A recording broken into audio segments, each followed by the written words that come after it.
Assalamualaikum warahmatullahi wabarakatuh. Selamat berjumpa lagi dalam pembahasan materi ekonomi akuntansi. Kali ini kita akan membahas tentang buku besar pembantu, khususnya untuk buku besar pembantu piutang dan buku besar pembantu utang pada akuntansi perusahaan dagang. Kalau kemarin kita sudah membahas buku besar utama, maka akan lebih sempurna dengan adanya buku besar pembantu. Apa itu buku besar pembantu? Buku besar pembantu adalah buku besar yang khusus digunakan untuk mencatat akun tertentu. Jadi dalam buku besar pembantu itu tidak semua akun. Tapi kalau dalam buku besar utama itu semua akun yang ada dalam transaksi perusahaan. Serta perubahan-perubahannya secara rinci. Sehingga di sini buku besar pembantu itu boleh dikatakan memperinci. Dan sebagai perluasan buku besar utama. Jenis buku besar pembantu paling tidak ada 3, yaitu buku besar pembantu piutang, buku besar pembantu utang, dan buku besar pembantu persediaan barang dagang. Namun kali ini kita akan membahas 2, yaitu pertama buku besar pembantu piutang dan buku besar pembantu utang. Manfaat dari adanya buku besar pembantu yang pertama adalah mengurangi kesalahan buku besar utama. Karena ini bisa untuk saling cross-check antara saldo di buku besar utama dan saldo di buku besar pembantu. Yang kedua, ketelitian buku besar utama dapat diuji dengan membandingkan saldo di buku besar utama dengan saldo di buku besar pembantu. Ya, ini menguji, maksudnya di sini saldo di buku besar utama dan saldo di buku besar pembantu itu harus sama. Yang ketiga, dapat dengan mudah mengetahui pihak yang terkait dengan akun piutang dan akun utang. Jadi bisa diketahui piutangnya itu terdapat pada siapa saja atau utangnya itu pada pihak siapa saja. Nanti akan bisa diketahui dengan adanya buku besar pembantu. Baiklah, yang pertama kita akan membahas buku besar pembantu piutang. Buku besar pembantu piutang atau piutang ini pertama kali muncul ada di jurnal penjualan. Kemudian bisa juga muncul di jurnal memorial dan saat pelunasan atau saat menerima pelunasan piutang maka ada dalam jurnal penerimaan kas. Dan ini urutannya harus seperti ini. Tidak mungkin piutang pertama kali muncul di jurnal penerimaan kas. Tidak mungkin. Karena piutang itu akan muncul pertama kali ketika ada penjualan secara kredit. Ya, dan penjualan secara kredit ini dicatat dalam jurnal penjualan. Ya, penjualan secara kredit ini dicatat dalam jurnal penjualan. Maka muncul piutang. Nah, di sini piutang berarti bertambah karena adanya penjualan secara kredit dan piutang bertambah sebelah debit. Ya, sebelah debit. Kemudian piutang juga bisa muncul dalam jurnal memorial. Kenapa? Ketika ada retur penjualan, ya, barang yang telah dijual ternyata dikembalikan. Dan itu dulu penjualannya sebelumnya itu secara kredit. Ya, jadi kemarin menjual secara kredit, berarti ada piutang, terus sekarang dikembalikan. Sehingga ini akan menyebabkan piutang dagang berkurang, karena ada yang dikembalikan. Sehingga penjualan yang dulunya secara kredit kemudian dikembalikan maka akan mengurangi piutang dagang dan piutang dagang berkurang sebelah kredit. Yang ketiga, piutang bisa muncul dalam jurnal penerimaan kas. Ini ketika terjadi pelunasan piutang. Ketika terjadi pelunasan piutang, ini jurnal penerimaan kasnya ini ada piutang dan berada pada posisi sebelah kredit. Kenapa? Karena piutang dagang ini dilunasi. Ya, sehingga ada dalam jurnal penerimaan kas piutang sebelah kredit karena adanya pelunasan piutang. Baiklah, untuk lebih jelasnya kita akan menggunakan contoh menyusun buku besar pembantu piutang. Di sini yang pertama adalah kita ngambil dari jurnal penjualan. Ya, ngambil dari jurnal penjualan. Kenapa? Karena piutang itu muncul dari jurnal penjualan, di mana jurnal penjualan ini mencatat penjualan secara kredit. Ketika menjual secara kredit itu akan muncul piutang, ya, akan muncul piutang.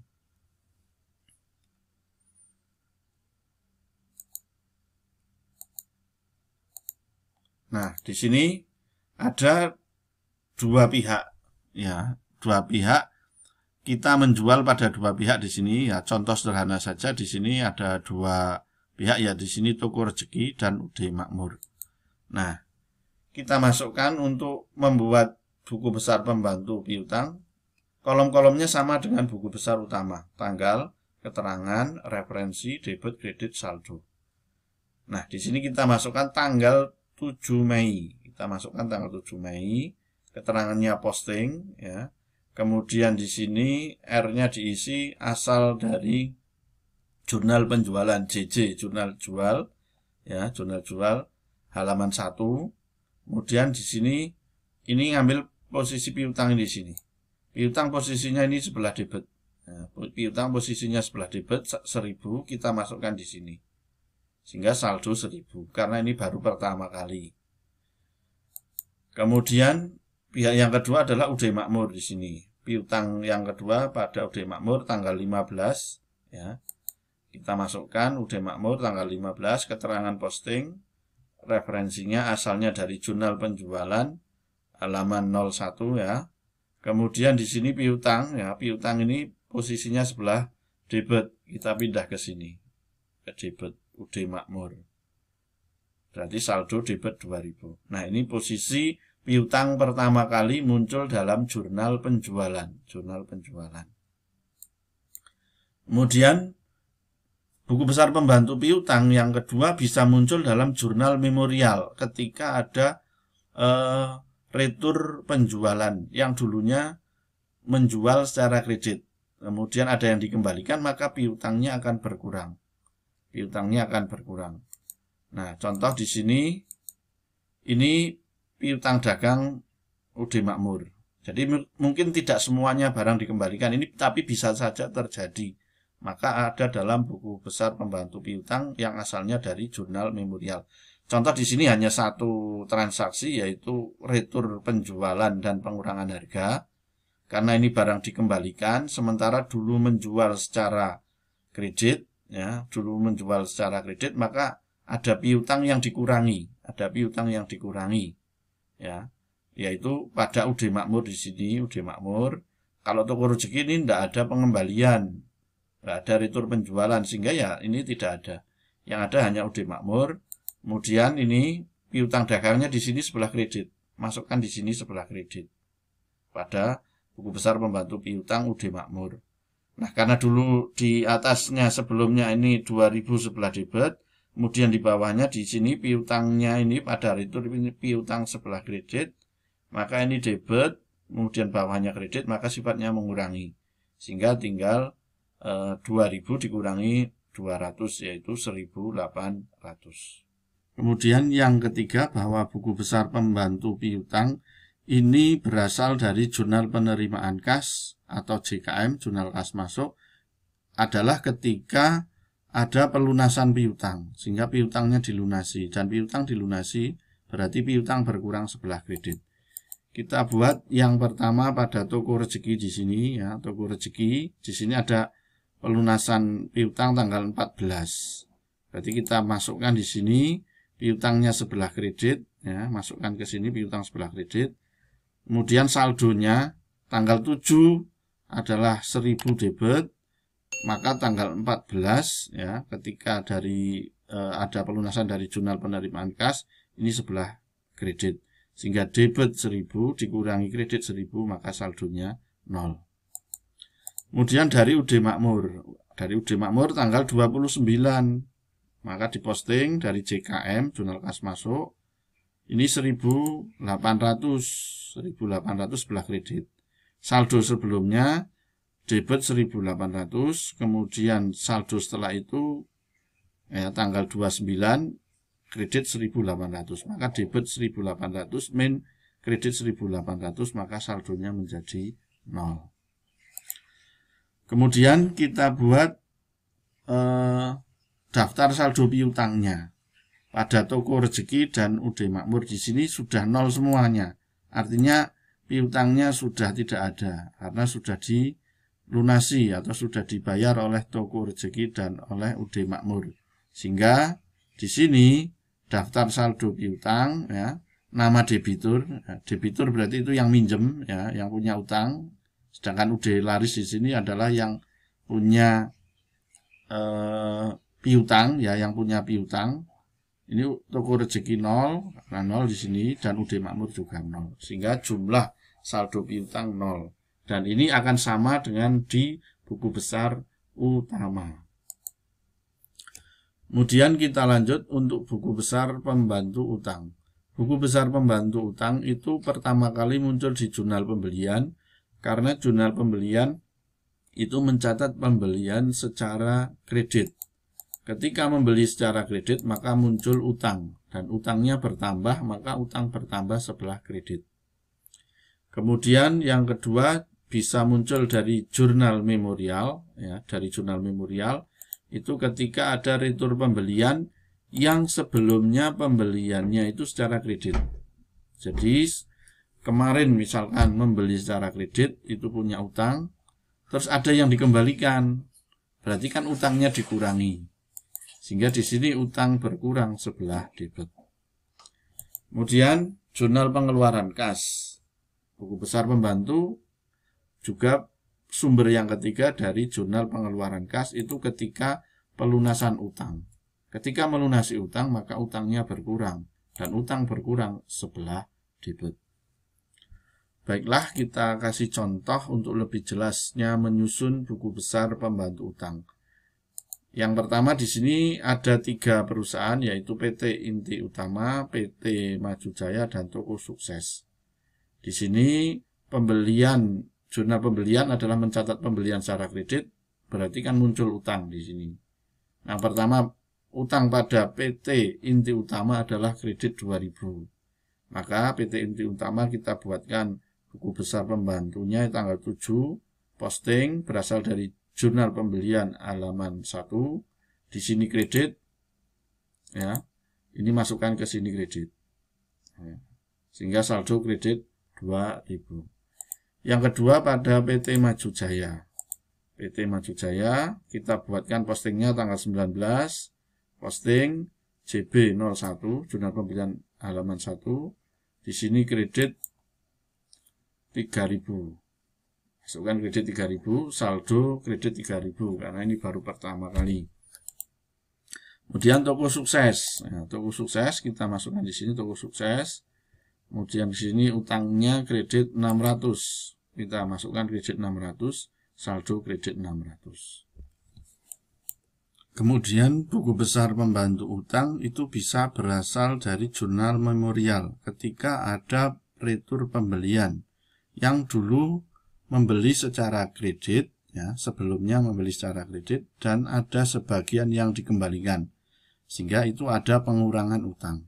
Sebagai contoh di sini hanya ada satu saja, yaitu utang dagang pada PT Inti Utama di sini sebelah debit karena adanya retur pembelian dan pengurangan harga, sehingga di sini debit, ya, utangnya kita pindah ke sini, ya, sehingga kita posting tanggal 8.